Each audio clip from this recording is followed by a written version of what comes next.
is up, everybody? Welcome to the Florida Swing, and welcome to another edition of the Opening Tee podcast. I'm your host for the first of two Awesemo Golf podcasts. We do two every week. I just think it's better. I mean, you guys can tell me if you don't like it, and I'll be glad to move to just one. But I think it's good. I think it's a better way to consume the content and get prepared for the week. And rather than jam it all in at the end, you can do a couple of minutes per day and get plenty done. So thank you to Super Draft again for sponsoring the show here. Super Draft is one of the new players in town and the future of DFS. They have their big multiplier game, which I've had some success with it in the first couple of weeks playing. It brings a whole new strategy into it. I mean, if you wanted to go and pick Rory, Reed, and all the top five this week, you could have done it, and you may still not have won with that multiplier effect. So go on and check it out. Use promo code AWESEMO to get $20 on your first deposit. So take a look at Super Draft if you haven't already. So let's move into, if this is your first time, go over quickly. We do the foursome of facts from last week's. We go through the high and lows of my own stuff. We go through your not your average miscut segment, which sadly this week it was a no-cut event, which basically means that we don't have any data for that section, but still, it's a really good section. If you haven't heard it yet, it's a lot of fun. And that basically wraps up our coverage of last week, or going over the review. Normally about 10 minutes, give or take. So, I've switched it around. Like I said, I'm now that we don't have your not your average miscut sweat segment this week, normally it's going to go second, and then the stat review is going to go third. It's just a better way for me to record the podcast. Anyways, moving on, then what we do is we go into this week's tournament, where we look at the course, or courses. This week it's only one. We look at the field in terms of how it's made up. Then we go over some of the top players in it. I give you my top 5 or 6 salary guesses for the week. And then I give you some stats that I'll be looking at for tomorrow night's podcast. Stats with Matt. He is back. He is good to go for tomorrow. We got the word in already, so looking forward to having him back on. So we'll go over that as well. So let's jump right into my foursome of facts for the week. And we're going to start off with the two winners of the PGA Tour events this week. It was Reed using bulletin board material, man. Wow. Crazy. Bulletin board material with Brooks Koepka and Peter Kostis calling him out, basically calling him a cheater. And using also Bryson's collapse to his benefit. And Victor Hovland, how about this guy? Oh, man. DraftKings really ruined his first win for me. And I say that because, it was only $3,000 to first for a guy that likes to MME. It filled up really quickly. It was just terrible. They gave me no reason to put a lot of effort into it, and sad to miss, by and large, Hovland's first win. He was the odds-on favorite, too. So, anyway, just good to see him show up after he hasn't been there for a little while now. He's had a rough patch of it. So, in any case, good to see him in. He's obviously got full status now at the Puerto Rico Open. He'll be out in Maui next year. He's just a little bit behind his Morikawa and Wolf, his buddies there. But let's see if this win will spur him on and really get him back up into the threshold of one of the better golfers in the world. Okay, so both my missed cuts from the previous week, Justin Thomas and Eric Van Rooyen, I talked about this a lot over the last couple of weeks. They had a chance to win the title today. So that's golf, man. That's just golf. That's how it works. You can be so far away, or what seems to be far away, missing cuts, and then bounce back the next week and almost win the golf tournament. Happened with two of my guys, Thomas and Eric Van Rooyen, this week. Thirdly, nice to see Abe Answer and Carlos Ortiz, both Mexican natives playing in the event, both come in the top 20. Really nice to see. I'm sure that made the home fans proud, and they were cheering them on all week. Answer birdied that 17th hole, the loud par 3 on Sunday, and the crowd erupted. So good to see the support there. Love to see the global support for the game. And lastly, the pressure is real. I want to talk about that a little bit. We've seen a couple of guys falter. Nick Taylor really limped in last week, and Bryson just totally faltered. He almost holed out on 14, that difficult par 4. Then he headed to the 15th, easy par 5. He was in the middle of the fairway. Couldn't make birdie. Then 7 and then 16. An easy par 4 that had a very gettable pin location today. He made 4. Then he made 4 again on the par 3 17th for a bogey. And then 18, just missed the birdie putt. So it looked like he was a different guy. I shouldn't say just missed it. He was woefully short. Really bad. So Bryson really coughed it up. Okay, there's my Forceman facts. Now my high and low for the week. For the most part, I was pretty much on. Kurt Kitayama was probably the biggest, but he ended up scoring 63 DraftKings points, which wasn't terrible. It wasn't great, but it wasn't terrible. I would say the biggest thing is I had little to no Reed. He was projected to be around 13%. He came in a little under that, and I had under that. So as you can imagine, with little to no Patrick Reed in a no-cut event, not going to be a great week. Now, it wasn't catastrophic. I had a lot of Bryson. He was number 1 on my board, so it was a negative week, no doubt about it, but it wasn't catastrophic. I've been avoiding the catastrophic weeks this year, which always keeps you in the ball game much longer. Okay, so we're going to move on to the stat review now. We start off with strokes gained off the tee. Sergio Garcia led the field this week, followed by Gary Woodland, Billy Horschel, Bryson, who I just mentioned, no surprise, Rory, DJ, Rahm. No surprise to see those 4 guys. Followed by Lucas Glover, had a good week off the tee. So now, who do we match up with driving accuracy? And there's only 2 crossovers, and it's Billy Horschel and Lucas Glover. No surprise there, actually. Bryson DeChambeau and Rory and DJ were both up in the top 5 in driving distance, so maybe a little bit more correlation to driving distance this week, but still, Billy Horschel and Lucas Glover found themselves on both lists that we were talking about there. Moving on to strokes gained on the approach. Xander looked so good all week. He just couldn't get the putter going until the weekend or Sunday. It's too bad because he seems like he's pretty close to winning a tournament. Which goes to say, keep an eye on him for the players where we're going to be playing for $1 million. We'll talk about that in the next segment for a second. Okay, so Xander, Hideki was phenomenal. Victor Perez, who had a terrible day 1 and then ended up playing like 8 or 9 under after that. Finished in, shot 10 under on day 1. Then Sebastian Munoz, Lanto Griffin, Paul Casey, Rafa Cabrera Bello, Brendan Todd, Ty Hatton, Rory McIlroy, and Eric Van Rooyen to round it out. So we had a little crossover. Xander was number 1 in greens in regulation and strokes gained on the approach. Then the only other guys that there's crossover was Ty Hatton and Eric Van Rooyen. The other guys didn't show up on either list, on both lists. I'm sorry, Rory did as well. So some crossover between greens and regulation and on the approach. No surprise to see that, but still you'd rather have Hideki Matsuyama, who was second in strokes gained on the approach. Then you did Justin Harding, who was, came in 4th in greens and regulation. So just maybe a way to analyze it, but wanted to bring that up nonetheless. So last one we look at is strokes gained putting. Patrick Reed, no surprise, leads the strokes gained putting and the putts per GIR. That's no surprise at all. A good amount of crossover too. Louis Oosthuizen on the strokes gained putting, Bryson DeChambeau. Jordan Spieth, who had a terrible week, so who cares? Bubba Watson, who had a bad week ball striking. Kevin Na, no surprise.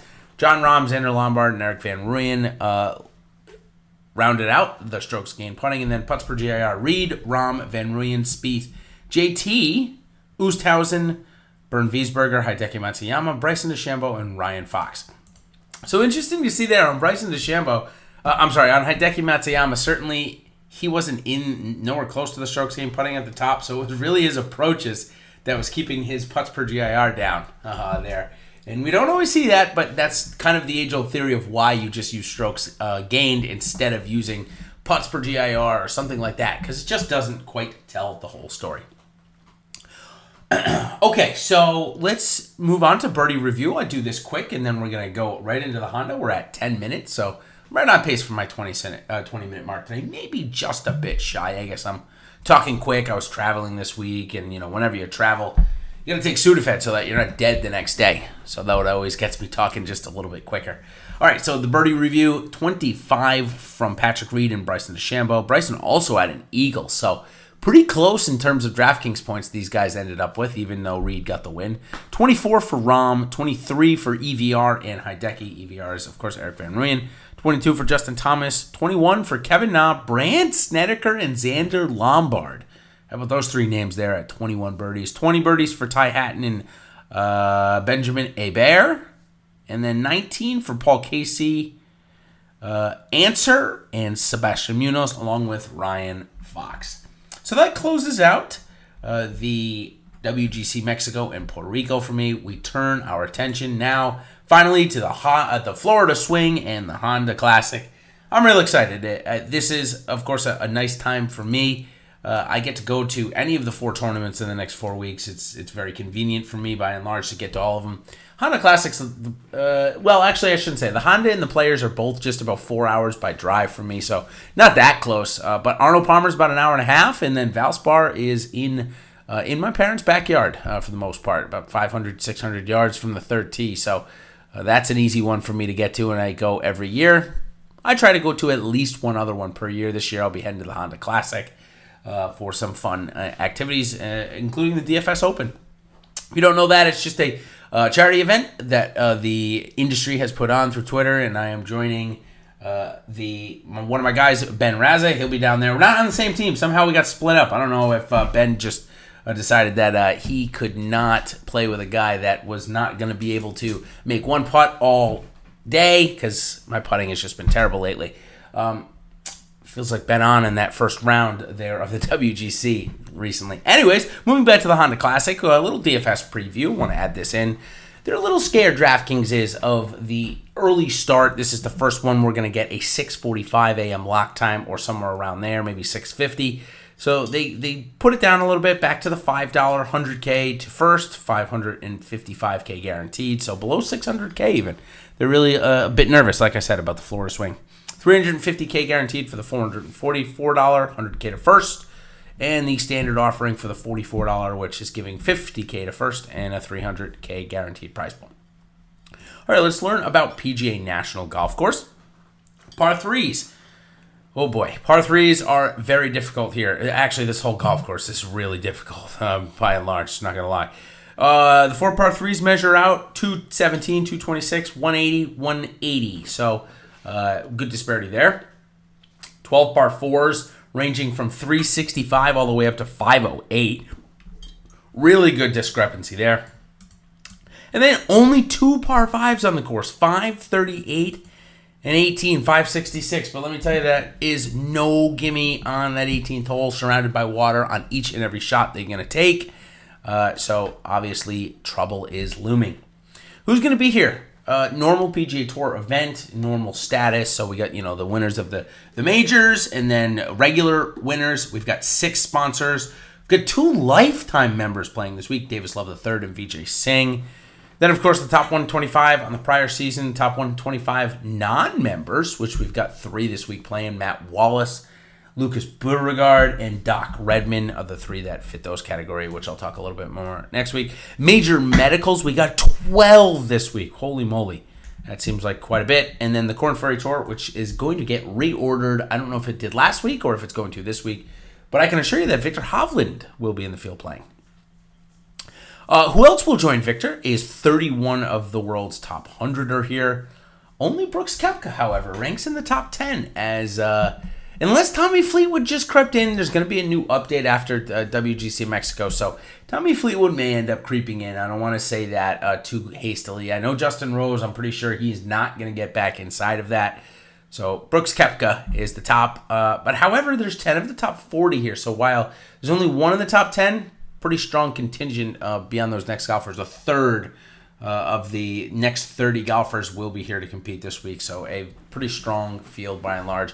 It's really, with Brooks being the only one in the top 10, it feels like he's the only good player, but it's not the case at all. We've got a lot of young guns here that are playing that have not just had enough starts to be higher in the world ranking, but still plenty of reasons to play. I'll give you 100,000 of them, actually, on DraftKings. All right, let's move on to my prices here, as flying through this a little bit, and I think that's probably because I just remembered we don't have the cut sweat, which I take about 5 minutes. It's 5 minutes of really quality entertainment. If you don't follow it as much as I do, and you like hearing those stories, it's a good reason why to listen. So might be a little short of 25 minutes this week. So okay, prices.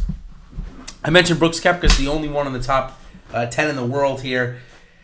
And he's got good course history. He finished second here last year. Another good one before that. So I think they're going to end up giving it to Brooks. I know they haven't liked putting him up there recently. But the start a couple of weeks ago, I think, probably pushes them over the edge. I got them coming in right where they put Hovland this week in Puerto Rico, 11.4K. Mid to low 11s. I don't think that they're going to go higher than that for Brooks. They haven't shown a reason or a want to do that. Ricky Fowler, always popular, good course history as well. So I definitely expect them to move him up to maybe close to 11K, high 10s if nothing else. Tommy Fleetwood was 9,200 last week in one of the most popular plays, so I expect him to come in at 3, around 10.7K. Justin Rose, who has fallen out of the top 10, and we'll talk maybe a little bit about that on tomorrow night's podcast. He's in at 10.4 I got. And then I've got Victor Hovland. I might be wrong, but Victor Hovland coming in off the win. He's been popular every time he tees it up. Last time he was 9,200 and very popular. I think maybe they put him above Louis Oosthuizen this week, who would be my guess for number 6. So I got Hovland at 10K.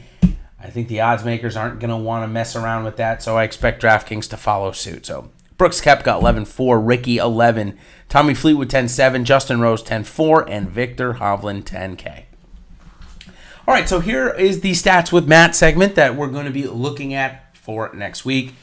Greens in regulation and proximity, so two different ones, from 150 to 200. The 150 to 200, when I went and looked, normally we get a good discrepancy or a good disparity, and we see where it's most important to be focusing on for the approach distances. But this one actually was pretty spread evenly between under 125, 125 to 150, 150 to 175, and 175 to 200, and then 200 over. So, however, I did see that the middle two distances, the 150 to 175 and the 175 to 200, both averaged at least 1.75 times the other categories. So really want to focus in on those 50 yards. We want to focus in on those, short to mid irons, maybe long irons on those 200s coming in. Probably not though. I'm hitting 5 iron, so I'm sure these guys are hitting 6 iron or 7 iron. So those mid to short irons, not so much the wedges. There are not many 125 and under shots here this week. So if you got a good wedge game, you could basically leave it home. You won't have that many opportunities with it this week. Plus, the wind will always be a factor. Lastly, I want to touch on bogey avoidance. I know it's kind of a random stat and not really one that you can measure, because if you take all of the strokes gained information, you could probably find what you're looking for out of it. But I will say that Keith Mitchell really kept himself in line. I mean, he only made 7 bogeys all week. No doubles. So bogey avoidance or other avoidance, I'll call it, or bogey avoidance or double bogey avoidance or other. I think those are going to be important this week. No big numbers. You want to stay in it with winning scores in the mid-single digits over the last almost forever, since they've been hosting it here since 2007 and the redesign from Jack Nicklaus. The winning scores have been single digits. So if you avoid those bogeys, make a couple of putts, you've definitely got a chance, and we've seen some good winners come out of here. Like I said, Keith Mitchell, kind of a long shot here last year. So looking forward to the full Florida swing. It's a different style of golf they use. Of course, we're going from bent greens that we've had quite a bit, which do very well in colder temperatures. They don't survive in warmer temperatures, which is why we switch over to Bermuda. And honestly, as a player that grew up on POA and bent, now playing Bermuda, I think for me, the most part is, by and large, they don't seem as fast to me. They're not as slick or quick. However, they're maybe a little more grainy because of that, whereas POA is more bumpy. So you got, POA later on in the day can be bumpy where you're not going to get a true roll, but also in Bermuda, you may be affected more by the grain, the way the actual green is cut by the mower. So just a quick little minute about that and a little bit of my golfing insight. I'm not a great golfer by any stretch, but, maybe used to be a scratch one time. Maybe for a couple of months I got down below a 1, so that's not even quite a scratch. However, I enjoy it, and hopefully you all do too, and that's probably one of the reasons why you listen to the podcast, or you love just playing DFS golf and PGA DFS, which I totally understand as well. So until tomorrow night, where we'll be going over the prices, the field, a lot more in depth. And of course, we'll have Matt Jones at Matt Jones TFR on Twitter tomorrow night as well. So thanks to Super Draft for sponsoring again, and thanks for you all for listening, and we will see you tomorrow night. Cheers, everybody.